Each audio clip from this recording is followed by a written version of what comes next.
కుటుంబం గురించి రామాయణంలో ఏం చెప్తారో తెలుసా? కుటుంబం అంటే 3 తరాలు ఉండాలి ఖచ్చితంగా. 3 తరాలు.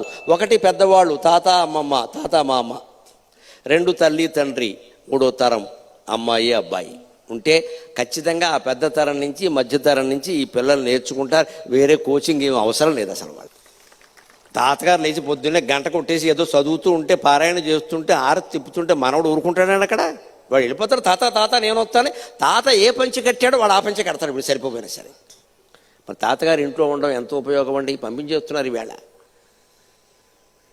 అమ్మమ్మ మా అమ్మ ఇంట్లో ఉన్నారనుకోండి, చెబుతారు. ఊరికి చేతస్థం కాదు, పొదుపు చేసుకో. అలా పోపుల డబ్బాలోంచి జీలకర్ర తీస్తే అలా లాగేయకూడదు, కొంచెం తీయాలి అని చెబుతారు.